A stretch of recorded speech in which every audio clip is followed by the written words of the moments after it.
Guys, welcome back to behind me channel. मुझे पता है कि आप लोगों को नहीं पता होगा कि हम कहाँ आए हैं। मतलब मुझे पक्का यकीन है कि आप लोगों को नहीं पता चल रहा होगा कि हम कहाँ आए हैं। इसीलिए मैं आपको बता देती हूँ कि आज हम आए हैं इंडिया गेट। जो कोई भी दिल्ली आता है या फिर रहता है वो एक ना एक बार जिंदगी में इंडिया गेट तो जरूर आया होगा। यहाँ आने के बाद सबसे फर्स्ट फीलिंग थी मेरी कि जब हम छोटे हुआ करते थे, स्कूल्स में हुआ करते थे, तो स्कूल वाले हर साल पिकनिक ले जाते थे और इंडिया गेट तो पिकनिक स्पॉट हुआ करता था। लाइक हर साल हम लोग जहाँ कहीं भी जाए एंड में इंडिया गेट तो जरूर आते थे। और यहाँ आते ही वो नॉस्टैल्जिक फीलिंग मुझे इतनी जोर से हिट हुई है। लाइक मैं 8-9 साल के बाद इंडिया गेट आ रही हूँ ऐसे। तो चलिए मैं आपको दिखाती हूँ आप यहाँ पे क्या क्या घूम सकते हो, क्या खा सकते हो, कहाँ जा सकते हो, कैसे अपना पिकनिक सेलिब्रेट कर सकते हो। So let's go. तो वो जो आप ग्रीन कलर का वो देख रहे हो वहीं पे है पार्किंग। आप वहाँ पे लाइक अपने कार्स और टू व्हीलर्स पार्क कर सकते हो। यहाँ पे बसेस वगैरह भी पार्क होती है और वो सारी जो लाइनें हैं वो सब फूड की लाइन्स है।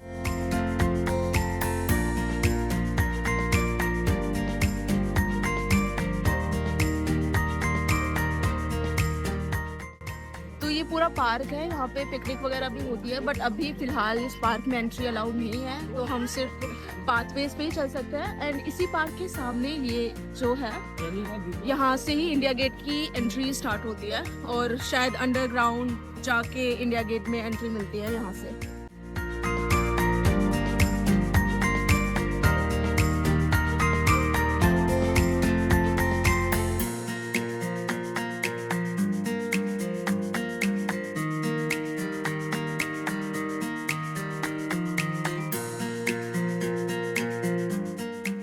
This is the underground path जहाँ से हमें इंडिया गेट की एंट्री मिलेगी।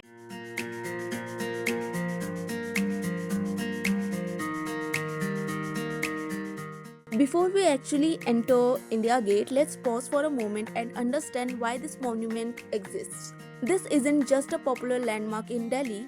It stands here because of very real story of sacrifice, loss and remembrance. Now let's go a little back in time. जब first world war चल रहा था तब इंडिया ब्रिटिश रूल के अंडर था और उस वक्त ब्रिटिश गवर्नमेंट ने इंडियन आर्मी को यूरोप, अफ्रीका और मिडिल ईस्ट जैसे बैटल फ्रंट्स पर फाइट करने के लिए भेजा। More than 70,000 Indian soldiers lost their lives, not for an independent India, but fighting a war that wasn't even theirs. इसके बाद थर्ड एंग्लो अफगान वॉर हुई जिसमें भी इंडियन सोल्जर्स ने अपनी जान दी। इन सोल्जर्स की सेक्रीफाइस को ऑनर करने के लिए ब्रिटिश गवर्नमेंट के अंडर एक प्रपोजल पास हुआ कि इन सब सोल्जर्स के नाम और उनकी याद में एक परमानेंट वॉर मेमोरियल बनाया जाना चाहिए, a place of official remembrance, respect और ट्रिब्यूट। इस प्रपोजल के बाद इंडिया गेट का फाउंडेशन स्टोन 1921 में रखा गया और इसका डिजाइन सर एडविन ल्यूटेंस ने किया जो न्यू दिल्ली के मास्टर प्लानर भी थे। कंस्ट्रक्शन का काम काफी सालों तक चला और फाइनली 1931 में ये मॉन्यूमेंट कंप्लीट हुआ। इंडिया गेट के वॉल्स पर जो हजारों नाम लिखे हुए हैं वो सिर्फ इंस्क्रिप्शंस नहीं है, वो उन इंडियन सोल्जर्स के नाम हैं जो कभी घर वापस नहीं आ पाए। 1947 के बाद जब इंडिया इंडिपेंडेंट हुआ तो इंडिया गेट का मतलब और भी ज्यादा पावरफुल हो गया। ये सिर्फ एक कॉलोनियल वॉर मेमोरियल नहीं था बल्कि इंडियन सोल्जर्स के सेक्रीफाइस का सिंबल बन गया।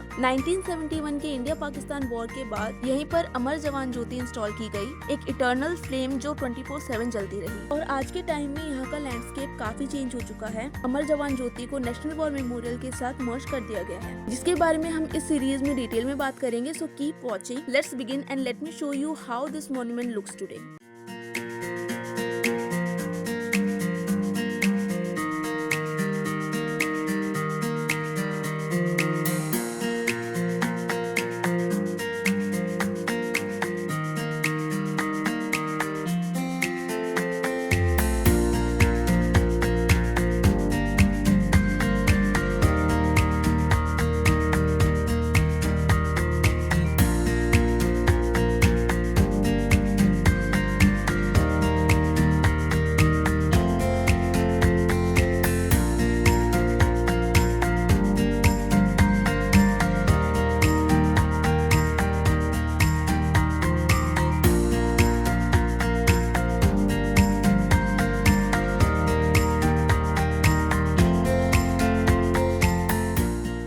Right next to India Gate, you will see this canopy Back in 1936, it held a statue of King George V. Independence के बाद पब्लिक प्रेशर के चलते ये स्टैचू यहाँ से हटा दी गई। For decades, this canopy remained empty. फिर 2022 में इसी जगह पर नेताजी सुभाष चंद्र बोस की मूर्ति का इनॉग्रेशन हुआ। यहाँ का एटमॉस्फेयर अपने आप में काफी मीनिंगफुल है। हर जगह सोल्जर्स और आर्मी फोर्सेस के लिए ट्रिब्यूट फील होता है। अगर आप यहाँ प्रोफेशनली फोटो क्लिक कराना चाहते हो तो यहाँ काफी लोकल कैमरामैन मिल जाते हैं। वो DSLR से पिक्चर्स लेते हैं और अराउंड 20 रुपीज पर फोटो में आपको फोटोज दे देते हैं। हमने भी यहाँ बहुत सारी फोटोज क्लिक कराई। अब चले चिल्ड्रंस पार्क की तरफ चलते हैं और देखते हैं आज ये पार्क कैसे दिखता है। चिल्ड्रंस पार्क बिल्कुल ही चेंज हो चुका है एकदम से।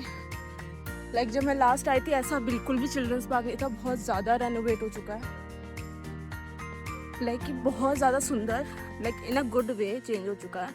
ट्रस्ट मी व्हेन आई से दिस, आपको एक पूरा दिन निकाल के यहाँ आना पड़ेगा एक छोटी सी जगह एक्सप्लोर करने के लिए। सब कुछ इंडिया गेट के इर्द गिर्द ही है।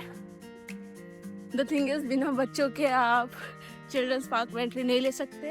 अनफॉर्चुनेटली हमारे अभी कोई बच्चे नहीं है, लाइक हमारे साथ कोई बच्चे नहीं है तो हम अंदर नहीं जा सकते। बट स्टिल आउटर कॉम्प्लेक्स का बहुत ज़्यादा पीसफुल है। If you are coming with your family without childrens, आप ये बाहर सिटिंग एरिया में बैठ के चिल कर सकते हो, शाम में एंजॉय कर सकते हो। We could not go inside the children's park, but here are few pictures showing how the park looks today.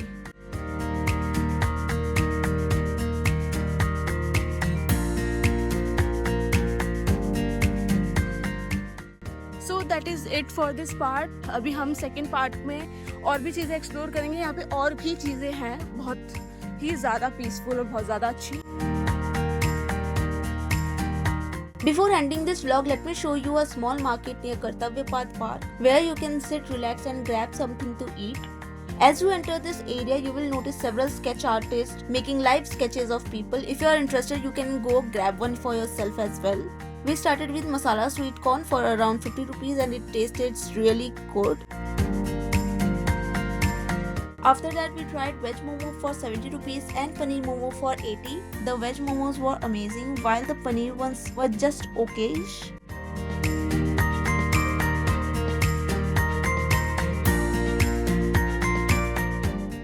Then we had 2 plates of golgappe at 30 rupees each, followed by star fruit. Everything we ate here was really good. We were completely full and everything tasted fresh and refreshing. I'd really recommend you to trying these food when you visit this place. Also, don't forget to subscribe for more such vlogs. If you want to recommend us a place to visit, the comment box is open for everyone. We wrapped up the day at our favorite spot, Domino's, with this paneer paprika pizza. That's it for this part. See you in the next one. Take care.